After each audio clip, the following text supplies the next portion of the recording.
guys, this is David T from Field Sports Scotland, and I have a little bit of a show for you today. I haven't done one of these in a while. Been trying to sort things out for the last couple of years. Had a bit of disaster a couple of years back, as some of you might know, where we kind of lost everything to a house fire. So it has been taking a lot of time to get things up and running again. I've done one review recently on the sleigh sled and hoping to do a lot more, so I'll try and pick up my contacts that I had for all of that and do a lot more emailing and stuff. Because even though I've been kind of spending the last 2 years trying to sort everything out and getting back to this stage, I have been busy with other things. I have been doing a lot of hunting, a lot of shooting, and a lot of testing equipment in regards to my own, looking for my own stuff and things. And this weekend was no different. Over the last 3 days, I have spent a bit of time with a friend from Wales.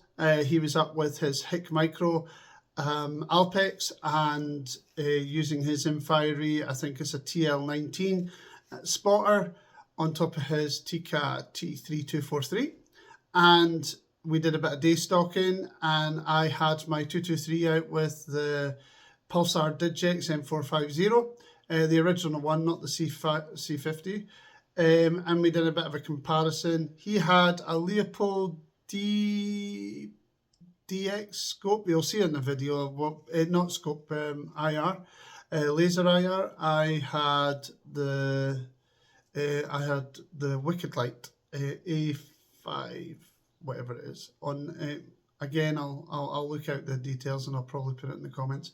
But my usual Wicked Light anyway that I have on top of my Digex. I've looked through and there's been a couple of comparisons over between the two, and I've been kind of thinking about this for a while. I've been seeing a lot of reviews online about the Alpex. It's come down in price. I think it's around about 450 brand new now, and it was showing images that were far, far better than what the Digex was. Now, the Digex on paper should be better. There's no doubt about that. And that's one of the reasons why I've always stuck to Pulsar, because genuinely they're in the top of the field when it comes to night vision and thermal. However, there is a balance that has to be made when you're working at night. You have to find the right balance between light and night vision. And I don't think the Digex quite did that. And I'm not sure about the C50. I think the C50 has got a similar sensor. And I think, again, it floods out if the IR is too bright or it's too powerful. There was times over the weekend where we had the Alpex and the Digex side by side, and I didn't take the footage, but you can clearly see that I've been flooded out by the IR that Richard was using. And I couldn't see what he was seeing, which made life very, very difficult. So instead of doing dual shooting like what we should have been doing in some cases, we were basically individual. I was spotting, he was shooting, he was spotting, and I was shooting. And it worked fine. That side of things is not an issue. It was just for comparison, making a comparison between two products. You would like to have them side by side all the time and actually seeing what's going on in the real world. The other thing I found this weekend was we had a very, very bright weekend. We had almost a full moon on the first night and clear skies, and we could walk about without head torches or anything like that. The Saturday night was the exact same. In fact, we never saw anything to shoot on the Saturday night and landed up watching the Northern Lights, which I've got quite a few lovely pictures for. And on the Sunday, we did a bit of a day stalk. So we didn't really use the night vision too much. We were day stalking, but I've got a bit of footage in regards to that as well. We did a lot of walking without seeing anything on the in regards to the day stalk. However, we did manage to come away with from the weekend 1 roe deer, 1 red stag, and 2 sika stags. So that's not bad for a bit of weekend's work. We got 4 out of that, which is great. Now, there's a couple of things I have to say. The Digex did perform better when it was very, very bright. You could happily not use the IR on the Digex. However, the Alpex did still need DIR, which again is no big issue. It just kind of shows that you've got that they've got that balance, that whether it's bright outside, whether it's dark outside, DIR still helps illuminate what you need to see. And you'll see from the footage, the Fox footage that I've got from the Hikmicro, that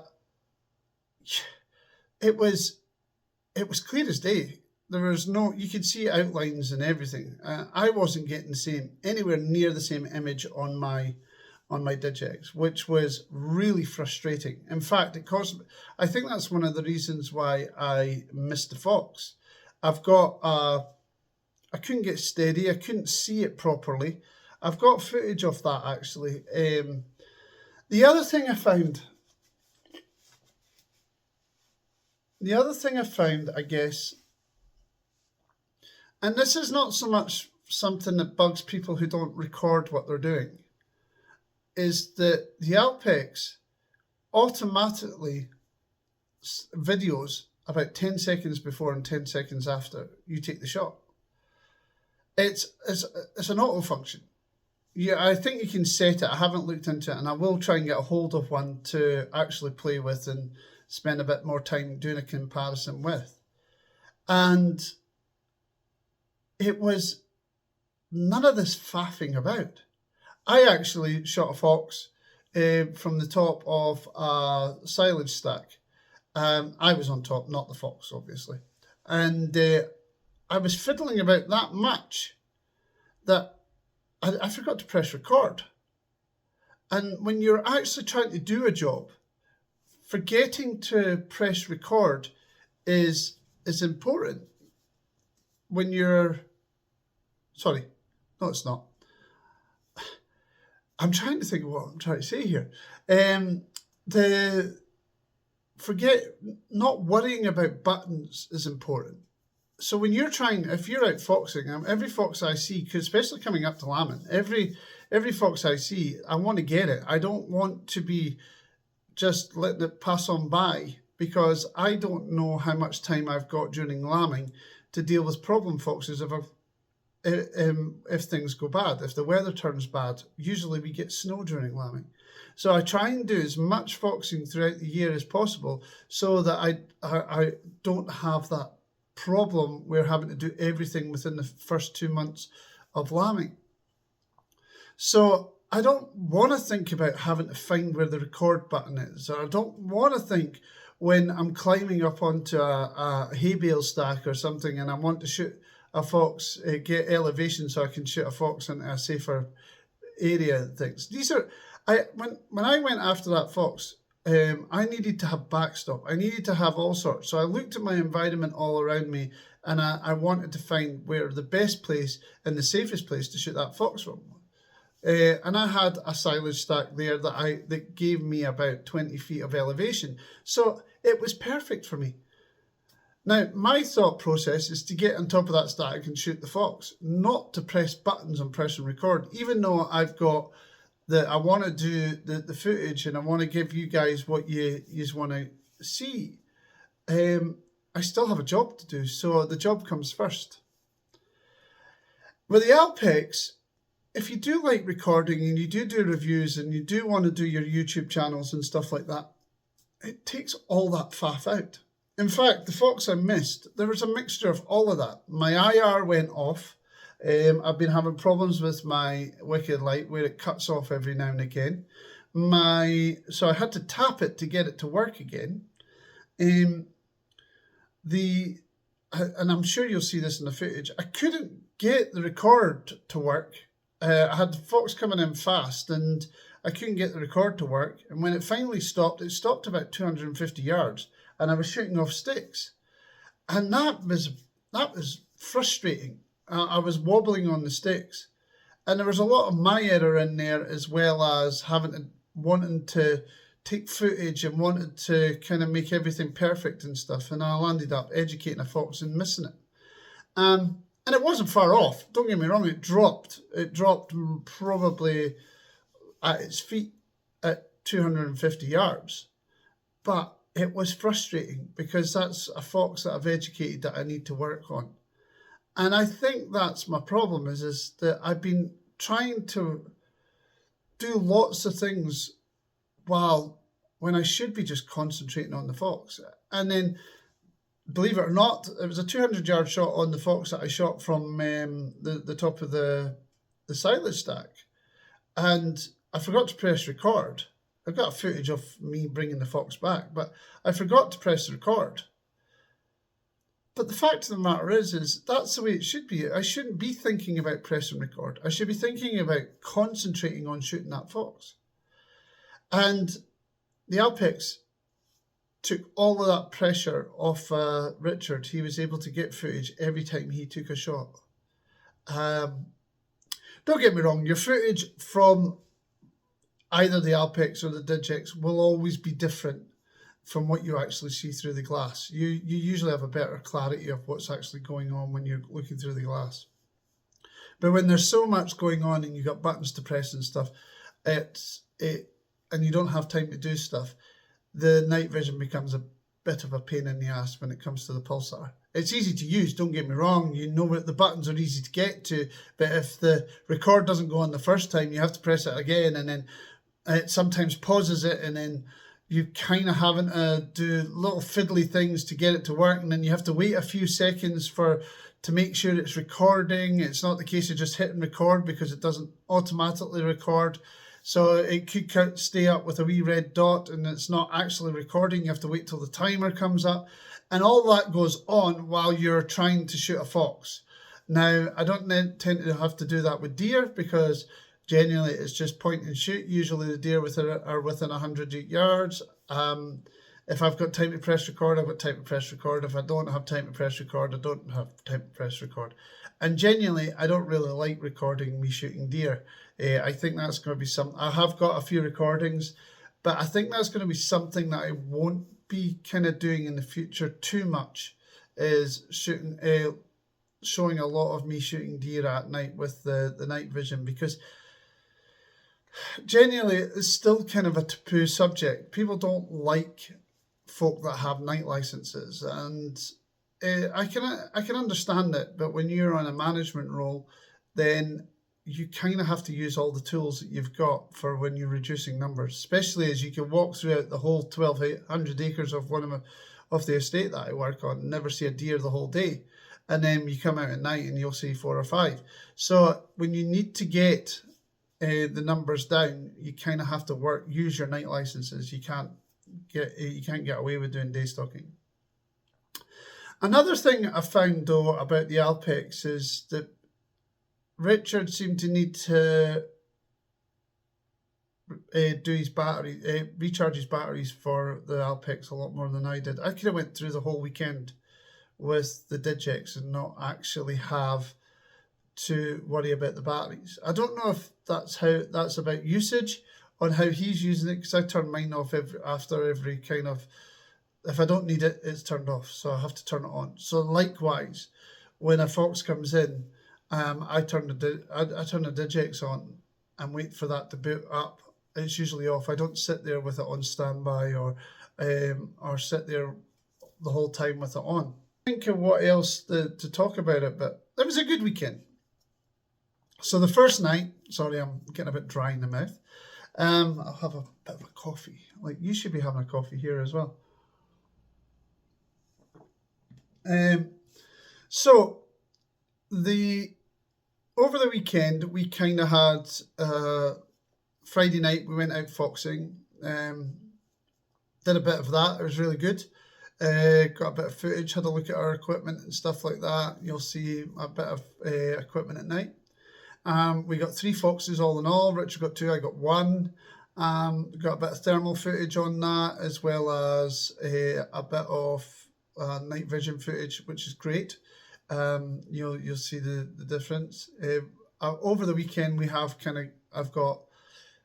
you'll see the difference between what the Pulsar units are picking up thermal wise and what the Infira unit, I think he's got the baseline Infira unit, and what that's picking up. There is a clarity difference, but there is also a distance difference and things like You'll see the Hikmicro at work, and I've got a bit of deer footage in regards to the Digex at work, and you'll understand where my reservations are with using Nightvision in general. It will be slightly different when I move to thermal, because that's what the next plan is to actually move to thermal full time for the deer at least. But until I can afford to do that, I won't be doing that. On the Saturday night, we had a plan to get into some deer that was coming onto our moorland under night license, so we switched all the night vision gear onto the bigger rifles.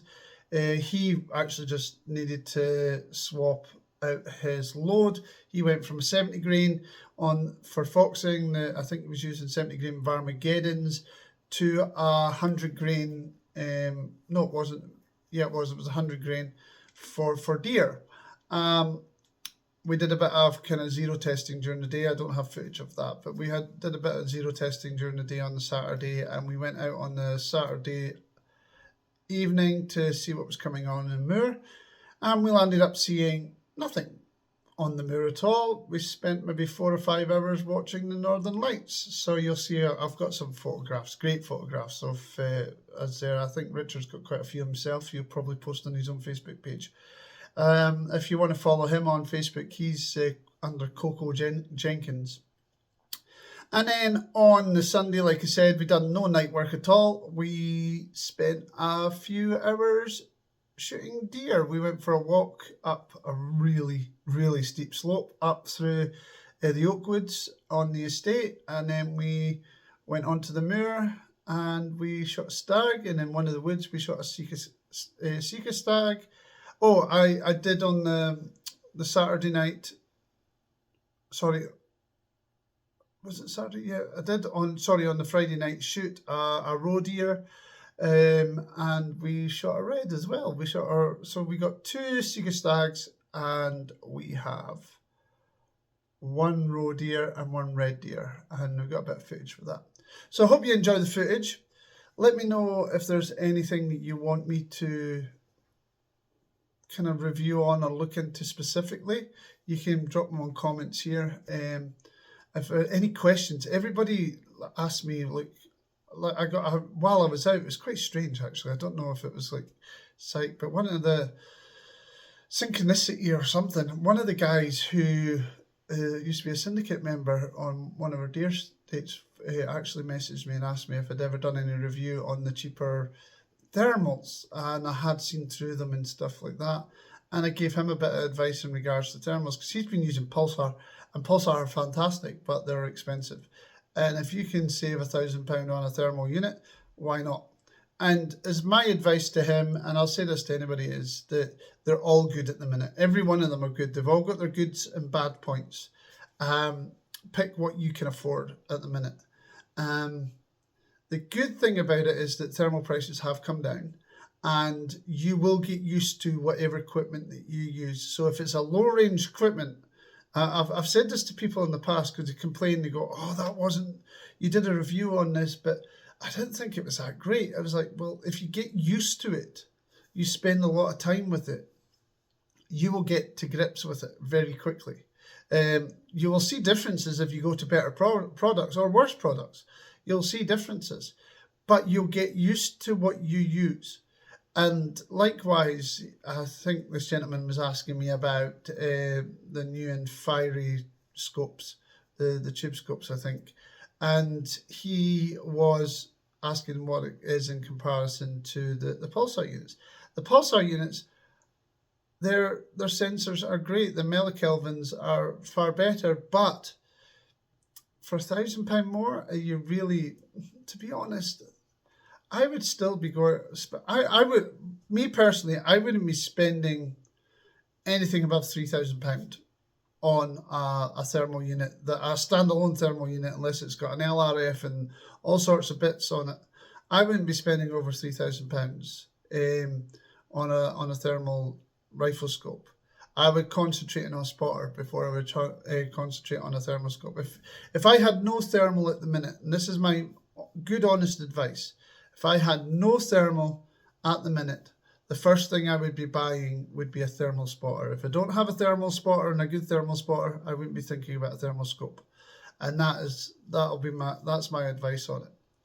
Anyway, guys, hopefully you enjoy what I've got. There's maybe about 10-15 minutes worth of footage and photographs and stuff like that, and a little bit talking about equipment at night and just generally having a nose about. So I hope you enjoy it, and I will speak to you next time here on Field Sports Scotland.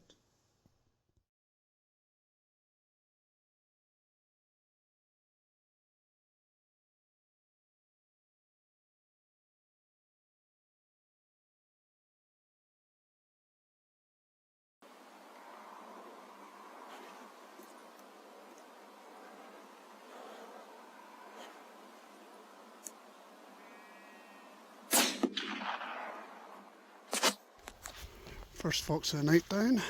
Richard's set up here. What is it, Richard?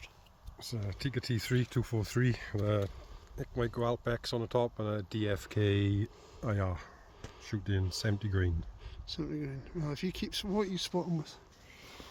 Infrared Cab 19 thermal. So you've got infrared products and Hikmicro product, and I've got both Pulsar products. So we'll see how we're getting on tonight. Got some footage on the thermal. Doing good so far.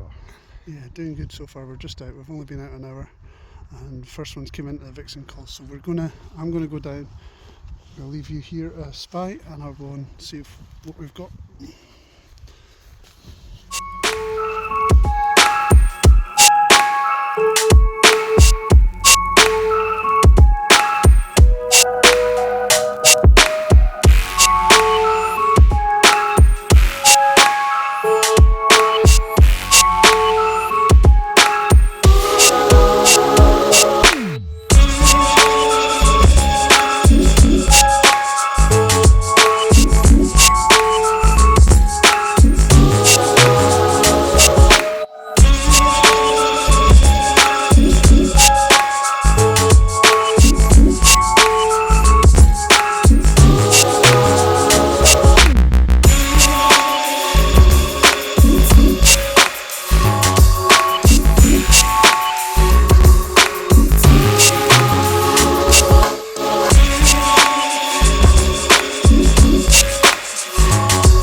further back.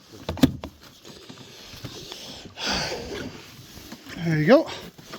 We'll get it into the deer sled. Oh. God, this ground is rough. This is a lot safer than hunt to drag it out, because like this is Soaking. yeah, It's and it's worse in places. These are tight on my legs, so I'm struggling to lift my legs up as well. Fucking doubly fucking hard. He's not heavy, but we'll get him on. That's my foot. There we go. Right. So it was a lot easier to get. Man, look how soft it is. Even the quad is making tracks. Right, let's get this thing out of here. Not a bad bit of kit. Yeah, you make your way back. I'll find a bit to turn round. My old quad.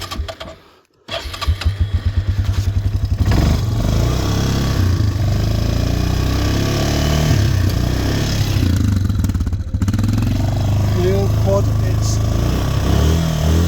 little bit old.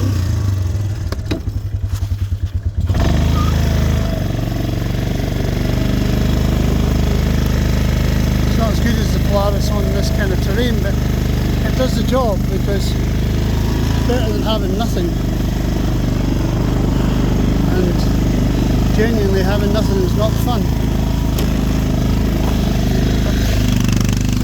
You see, it's coming across really tough terrain,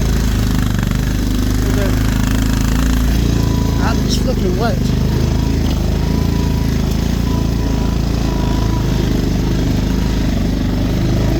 I've got another deer to pick up that we shot earlier in the night as well, and that's on a woody bit. Oh crap.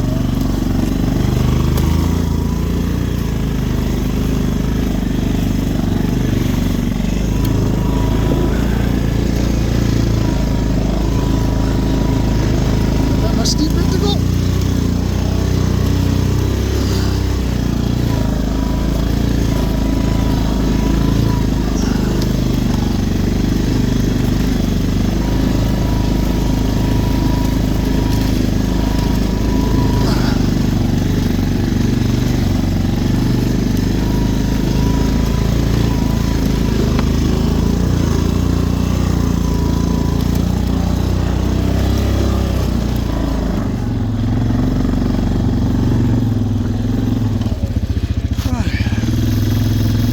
This is the hardest part, getting through this bloody gorse.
to 70 out.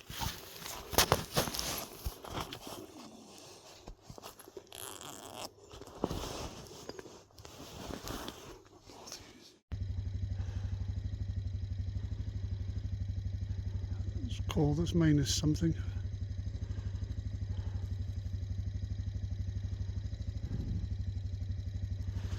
Just find the deer that I shot at like 3 o'clock. It's taking a bit of time. Just waiting on the dogs to come.